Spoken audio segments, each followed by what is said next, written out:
Hello, everyone. Charles Watts here. Welcome to a match day edition of Inside Arsenal. It is Sunday. Finally, the day has arrived. Arsenal back in action after the international break at Everton a little bit later on today. Going to spend today talking about that game, looking ahead to it, looking at a predicted 11, some of the big decisions facing Mikel Arteta as he hopes to end this Goodison Park hoodoo that we all know about 2017, the last time Arsenal won their big game today for Arsenal, especially after what happened in yesterday's matches. Results not really going Arsenal's way when you sort of factor in the teams and think who they're probably going to be up against this season. Man City winning, Liverpool winning, Tottenham coming back and winning the way they did with 2 goals deep into injury time. It looked like they were going to lose at Sheffield United. Bit of a blow that for Arsenal, not in terms of the result, but just in terms of the momentum. It would have been quite nice, I think, ahead of next weekend's North London derby had Tottenham at least drop points at home to Sheffield United, which it looked for so long like they were going to, but the way they turned it around, they're certainly going to be coming to the Emirates next Sunday full of momentum, full of belief as well. And it's just going to add to that occasion of what a big North London derby that will be. So Arsenal need to respond today.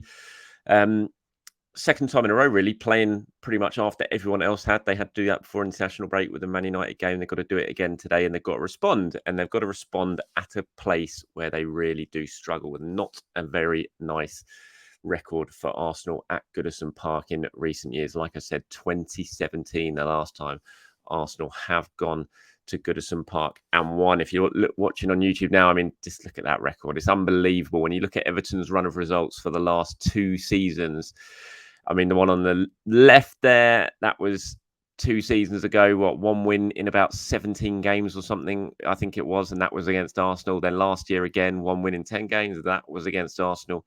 Doesn't matter how bad Everton are, how much of a catastrophe their season is turning into, they still manage to beat Arsenal at home, no matter how good Arsenal are as well. Because you've got to remember, especially last season, Arsenal lost a game about 3 months before they went to Goodison Park. And then, lo and behold, they go there and got beaten 1-0 in Sean Dyche's first game in charge. No new manager bounce today, but there is a new owner's bounce, if you can call it such a thing, if there is such a thing, with the new 7-7 partners, whatever they're called, taking over Everton or agreeing to take over Everton from Farhad Moshiri earlier on this week. The only sort of thing is that Everton fans aren't exactly happy with that. Although they don't like Moshiri, they wanted him out. 7-7 partners come with an awful lot of baggage. And so it's not exactly been totally well received, that takeover. So maybe we're not going to see remember when Newcastle, when their Saudi takeover happened, how the next home game, how buzzing they all were. I think it's going to be slightly different this time around at Goodison Park. And we know what's coming when it comes to when it comes to Everton. It's going to be a physical game. They're going to get the ball out wide a lot. They're going to get balls into the box a lot. Beto's going to be leading the line. Dominic Calvert-Lewin is back fit by the sounds of it and could be involved in the squad. I can't imagine he's going to be starting. I imagine Beto will certainly start. And then if Beto tires, then they're going to probably throw Calvert-Lewin on. It's just very similar, strong, powerful, good in the air type striker. So Arsenal are just going to have to deal with that aerial threat, and they're going to have to deal with it very, very well today. If they do that, then hopefully they can assert their sort of influence on the game, get themselves into it, grind Everton down, and then their superior quality should tell. But what they've got to do is just to avoid doing what they've done in these 2 last games and just allow Everton to really start dictating the play, which they really did last season. You saw the midfield gradually get on top of Everton. They got more confidence in the game. They never really looked like scoring against Arsenal, but then, of course, they got a set piece from a corner, Tarkowski scoring the winner.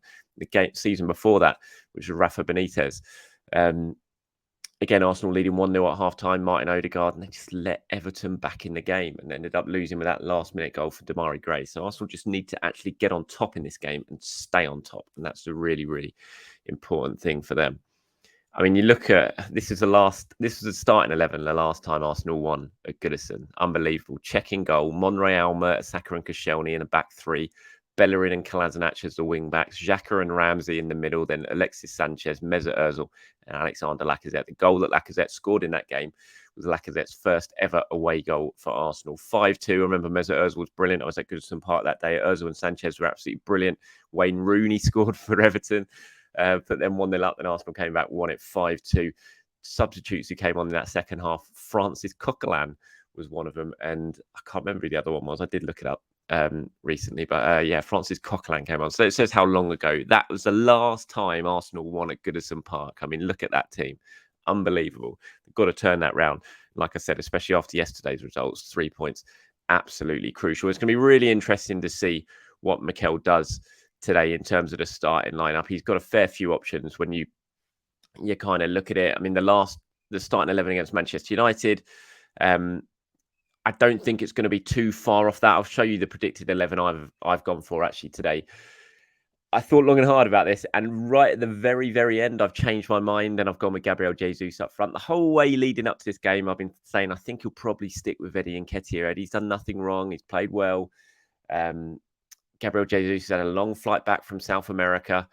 And so I was always sort of erring on the starting Eddie Nketiah side. But as I've got to today, I thought, no, Gabriel Jesus has got to start for this one. You've got to bring Gabriel Jesus back in. He scored the goal against Manchester United. Mikel Arteta was really bigging him up ahead of this afternoon's game in the build-up to it, talking about how he changed Arsenal's world last season and talking about the chaos that he brings and how important he's going to be. When you look at Gabriel Jesus' record against Everton as well, it was absolutely fantastic. I think he scored 8 goals against them in his career in England, more than any other team in the Premier League. I think in his last 7 games against them, he's got 7 goals or assists. He scored 3 goals at Goodison Park. And that sort of thing does matter. When players have a good record against certain teams, they just feel confident going into that game.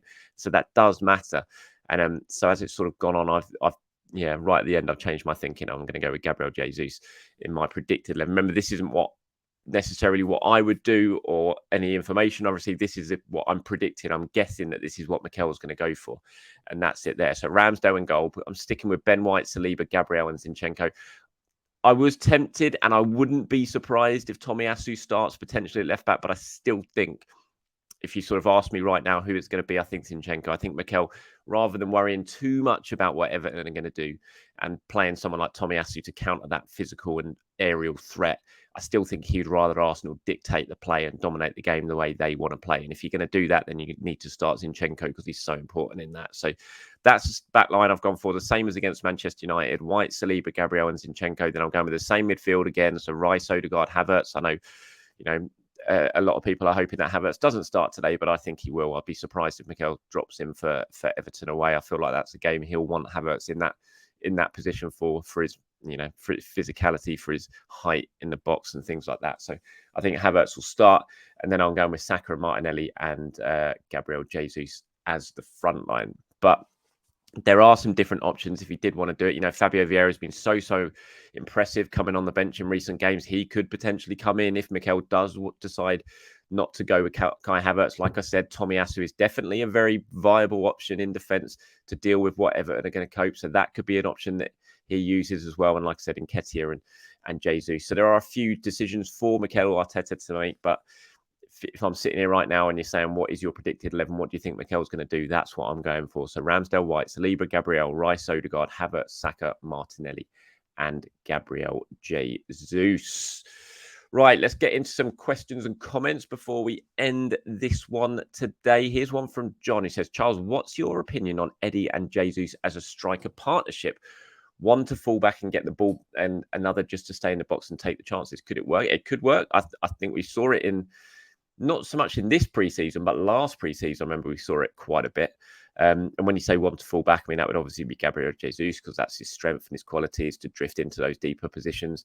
And then Eddie is certainly a penalty area striker. So it could work. I'm not sure we'll see it as a 2 very much. I think we could see it with Jesus drifting out and playing on the right side and Eddie Nketiah playing as a central striker. I don't really look at it and seeing that Mikel's suddenly going to go with 2 forwards. But I think it certainly could work. I think they're both clever enough to make it work. Gabriel Jesus is such a good player; he could play with anyone, and we know Eddie Nketiah's strengths in and around the penalty area. So, I wouldn't be adverse to seeing it. But I just think if we are going to see it, I think it'd be more than a strike partnership. It'd be more of Gabriel Jesus moving out to the right hand side and Eddie Nketiah playing as a central striker. Here's one from Cindy, who's in response to what I was talking about yesterday about the Rob Holding fee, which I still can't get over and continue to bring up, which I know I probably should just let it go by now. But Cindy says, regarding Holding's low transfer fees parallel to the Leno transfer, both have expressed strong preference to stay in London, both for exceptional servants of the club. Maybe we could have been compelled Maybe we could have compelled them to move somewhere they didn't want to be in order to get bigger fees. Shades of Mudryk transfer to Chelsea versus Arsenal. But I think it speaks so well of the club, they're willing to take a hit financially in order to honour the wishes of the likes of Rob and Bernd. No, this approach should not be expected to be applied across all players. What it signals to the remaining members of the squad is invaluable. Consummate professionalism and goodwill will be rewarded. Yeah, I can see what you're getting at, Cindy. I think certainly for Holding, I think that could have been part of it. He was so popular, he'd been there so long. Mikel Arteta really liked what he'd offered him, and I can sort of see a bit of a sort of golden handshake type thing. I don't really agree with Leno. Look, Leno, he says he was an exceptional servant at the club. He hadn't been at the club that long. He was just a goalkeeper. He's really a popular goalkeeper, of course, and he did well for Arsenal, but he wasn't. I wouldn't ever put Leno in an exceptional servant at the club category, and I don't think you can be just giving Bernd Leno away the way Arsenal did just because he played there for a few years and did pretty well. He's a German international goalkeeper. You're selling him to another Premier League club. You need to get market value for him. I can kind of understand it with Rob, although I still don't agree with it. But because Rob had been there longer and had been through an awful lot with injuries as well. But I just think Leno, it's just a bit of a different story, I think. And they should have got more for Leno. And look at what he's gone on and done at Fulham. It's just, Fulham are laughing basically at what they paid for Bernd Leno. But thanks for your comments, Cindy. Appreciate it as always. And here's one to round things off. Said, hi, Charles. Do you think Martinelli could eventually be used as a striker? Interestingly enough, I seem to remember, I think it was Freddie's game. Remember when Freddie was in charge just before Arteta took over? Arteta was actually there. He was in the stands watching at Goodison Park just after Emery had been booted out. It was during when Freddie had his sort of 3 or 4 games, West Ham, Norwich and Everton. And it was the day after Mikel had been appointed, but he wasn't actually taking charge of the game because it ended right. So he was sitting in the stands at Goodison Park. Carlo Ancelotti had just been appointed Everton manager. He was sitting in the stands as well. It was a really weird thing. So it was Freddie's last game. And I think he played Martinelli as a central striker in that match. We saw it a fair bit under Emery when Martinelli first arrived. But I think that was kind of one of the last times we've really seen Martinelli start as a central striker. Was that Everton game a fair while ago? I mean, he can play there. He is an option. Obviously, he's an option. But I think the longer he gets into his career and the more we're seeing him play where he is now, I think it's more and more unlikely. If everyone's injured and they need to do something during a game, then yeah, you can stick Martinelli on top. But I think now he's very much making a name for himself as a winger. And I see him now very much as a winger. I don't see him really as a central striker for me, but he's got the quality to do it. We all know that. He's done it before. But yeah, I don't think so much as I think now it's just an option if all else fails and everyone else is injured and things like that. All right, that's it from me, everyone. I hope you have a good Sunday leading up to the game. Fingers crossed, Arsenal can get this hoodoo off their backs once and for all up at Everton. Keep your eye out for stuff from me after the game. I'll certainly try and do my player ratings, things like that after the game. I'm not at Goodison, but I will be covering it as always for charleswatts.football. Get my player ratings out on there as well. And I'll come up, record a video after the game to give my thoughts on what's hopefully going to be another win for Arsenal this season and a first win since 2017 for the Gunners at Goodison Park. Have a very, very good Sunday, everyone. I'll be back after the game. Come on, the Arsenal.